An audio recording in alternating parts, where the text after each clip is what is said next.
in order to stay ahead of the course.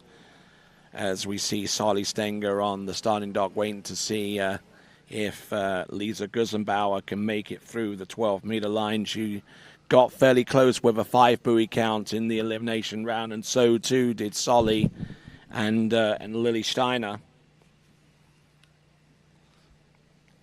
So at the very least, she's going to move up at least 2 spots from where she was going into this slalom final. An impressive performance for such a young talent in the form of Emma Davis.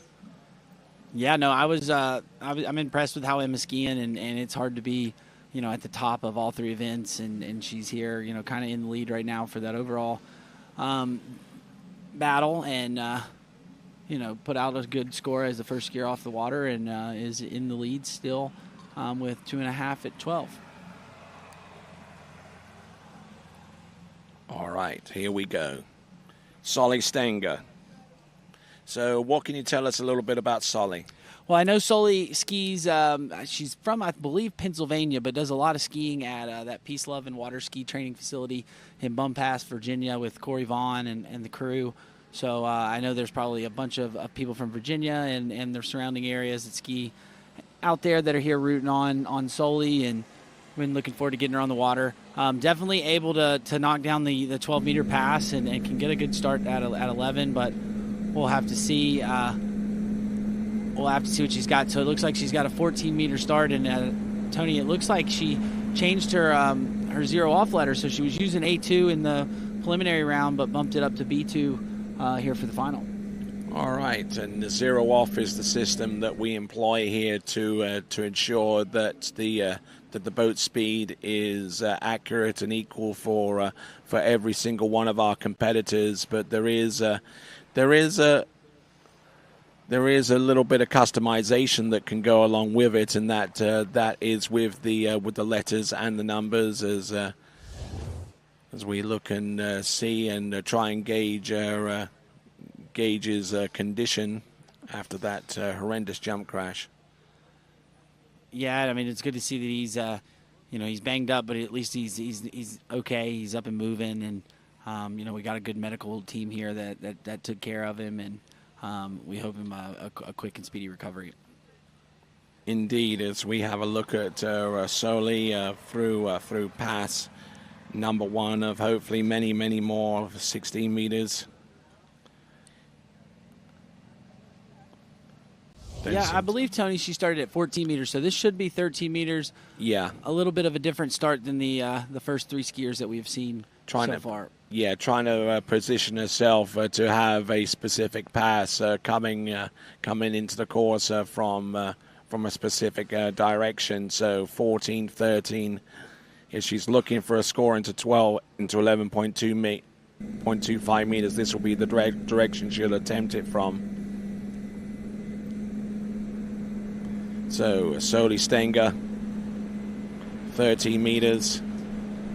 She skis a little down course, Tony. You can kind of see she's getting a little more down course each buoy, but doesn't do too much at trying to get anything back, and kind of rides the rope and gets through that pass, pretty nice and smooth. So she'll want to kind of get her swing a little better at the start so she can be wider and in front of the buoys, but that was still a good second pass, and now gets through the 12-meter pass and going to have a chance to take the lead away from Emma Davis.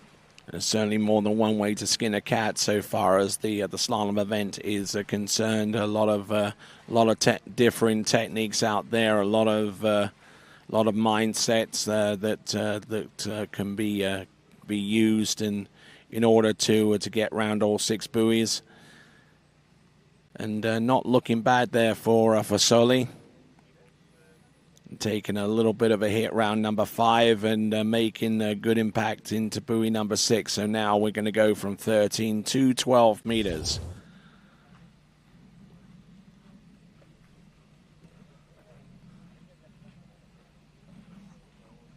Okay, here we go.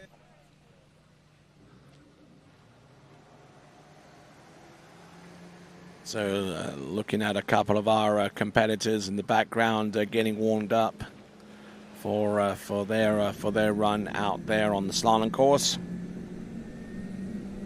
All All right, 12 meters, Tony. You got to get a really good start here at the gate if you want to get down, if you want to run it. Solie got 5 in the preliminary round, so looking to get all the way through it a little bit early on the gate, so she's going to be running with the boat here. But still doing a great job riding the rope. There you go at 3. She just kind of takes everything down course and doesn't stress too much. No! Oh, no, and that was not what I was expecting to happen there as she turned 4-ball, Tony. Yep, and that is going to be 4 buoys as she managed to get round number 4 and managed to get through the wake before the line tightened up on her and sent her out the front. She indicates that she's fine, although I'm sure that she would have wanted to have gone a little bit further down this pass, if not run it. Yeah, I mean, not a bad one. A little bit down course, but still fine. And then here you kind of see she brought the handle to the inside hip, so causing her to have a little bit of a check there out of 2, and now things kind of started moving fast. But I still thought she was in good shape here, Tony, as she turned 4. But then you see right here she tries to just pull a little bit harder, throws those shoulders, and gets over the front foot, and that ski released on her. So not quite as good as we saw in the preliminary round, but good enough to take the lead, and she's now set the new benchmark for the rest of the ladies in this final.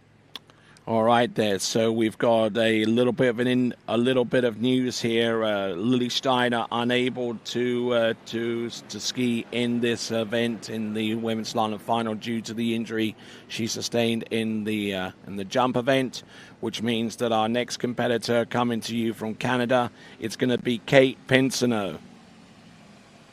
And Kate skiing a PB yesterday, running 12 meters for the first time in a tournament, and you know, it was super awesome to see her do it here at the Under-21 Worlds, and I'm really hoping that she could, you know, get through that 12-meter pass again today, and maybe we see another PB here in the finals.